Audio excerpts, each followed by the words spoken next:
शौनकादि ऋषियों ने सूजी से कहा, आपकी आयु परमेश्वर बहुत बड़ी करे। अवतारों का हाल सुनने से हम लोगों का ज्ञान बहुत बहुत बहुत ज्ञान बढ़ गया। अब हम चाहते हैं कि जो भागवत व्यास जी से आपने सुना था और उसमें सब लीला महिमा श्याम सुंदर की लिखी है, वे हमको सुनाओ। कौन से युग में किस सतन पर सुखदेव जी ने कथा राजा परीक्षित को सुनाई थी, इसका हल कहो। किस वस्तु राजा परीक्षित को सांप के काटने का डर था। एक बात का हमको बड़ा संदेह है कि जो सुखदेव जी एक क्षण कहीं नहीं ठहरते थे, वे किस तरह 7 दिन परीक्षित के पास कथा सुनाने के वस्तु रहे। यह बात सुनकर सुत गोस्वामी ने कहा कि द्वापर के अंत में व्यास जी हमारे गुरु नारायण रूप ने यह विचार कर कर परशा मुनि और सत्यवती से अवतार लिया। सतयुग में आयु बल मनुष्य का 1,00,000 साल रहता था। त्रेता में 10,000 साल तक रहता था। द्वापर में हजारों साल तक रहकर जब आयु बल पूर्ण नहीं होता था तब तक नहीं मरता था। सो कलयुग में आयु बल मनुष्य का 120 साल रहकर भी सब पाप लोग करने से इसके भीतर भी मर जाएंगे। अरे दूसरे युग में मनुष्य आयु बल अपना बीच वेद पढ़ने, यज्ञ और तप करने में बिताता था। सो दीर्घ आयु होने और शुभ कर्म करने से वे काम अच्छी तरह बन जाता था और मुक्ति पदवी पर मनुष्य पहुंचता था। और कलयुगवासी थोड़ी आयु होने से ना तप कर सकते और ना वेद पढ़ सकते और इतना धन भी नहीं रखते जो यज्ञ दान आदि कर कर भव सागर पार उतर जावे। कलयुगी वासी जीव संसारी सुख में डूबे रहकर परलोक का सोच नहीं करते हैं।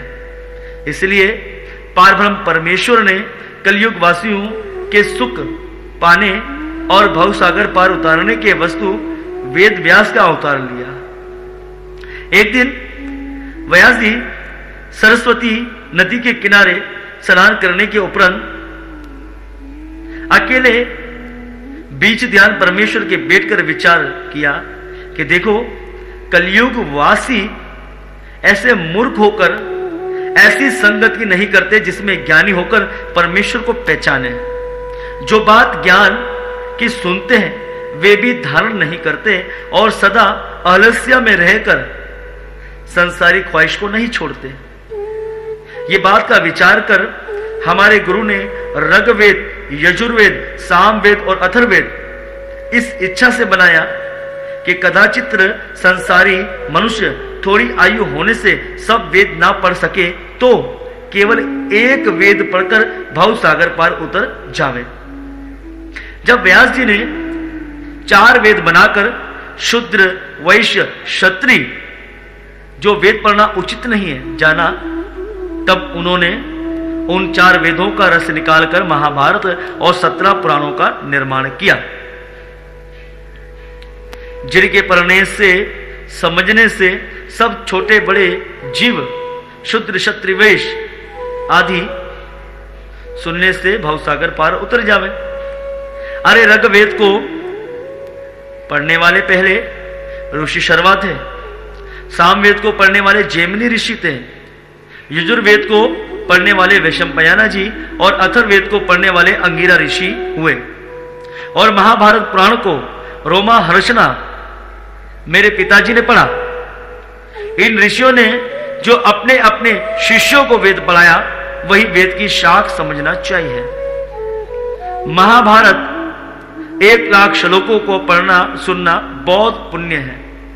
महाभारत 17 पुराण बनाने पर भी व्यास जी के मन को शांति ना हुई और ऐसा विचार में आता था कि अभी हमको और बनाना चाहिए, पर कोई बात उनको टिकती नहीं थी कि अब हम कौन सी कथा बनाएं जिसमें हमारे मन को संतुष्ट हो। इसी चिंता में व्यास जी सरस्वती के किनारे बैठे हुए विचार रहे थे कि नारद जी वीण बजाते हुए हरि गुण गाते हुए वहां आए। सो व्यास जी ने नारद मुनि को बड़े आदर भाव से बिठाया।